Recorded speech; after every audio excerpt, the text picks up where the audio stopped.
Müdür bir gün iclas eləyir, iclasda lətifə danışır.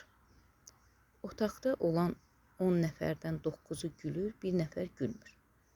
Müdür əyilib yanındakından soruşur ki, o bir nəfər niyə gülmür? Yanındakı qayıdır ki, müdür, o bizim işçimiz deyil. Bir nəfərin maşını dəlxananın qarşısında xarab olur. Kişi düşür maşından, baxıb görür ki, arxa təkər partlayıb. Başlayır təkəri dəyişməyə, açır şurupları, köhnə təkəri çıxardır, gedir maşının arxasına yenisini gətirir.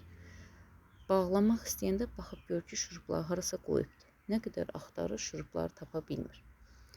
4-cü mərtəbədən baxan bir nəfər deyir ki,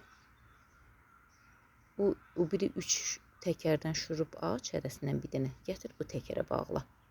Kişi o deyən kimi eləyir, o biri 3 təkərdən hərəsindən bir dənə şurup açır, gətirir, bu təkərə bağlayır. Təkər yaxşı yerinə oturur. Kişi maşını xodlayır, başını pəncərədən çıxardıb, yuxarıdan baxan adama deyir ki, abala, sən dəli deyən özü dəlidir.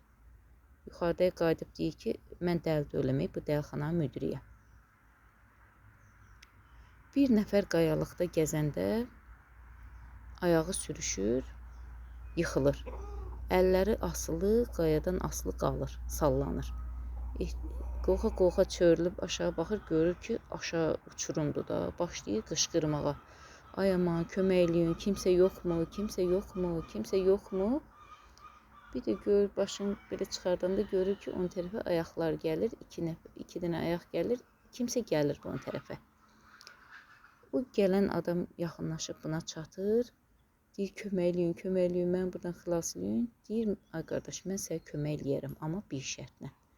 Sən büyündən sonra içki içməyəcəksən, qumar oynamayacaqsan, haram tikə yeməyəcəksən, qul haqqına girməyəcəksən, oruç tutsan, namaz qılsan, gündə 5 rəkət namaz qılsan, bu şərtlərlə razısansa, mən səni xilas eləyirəm.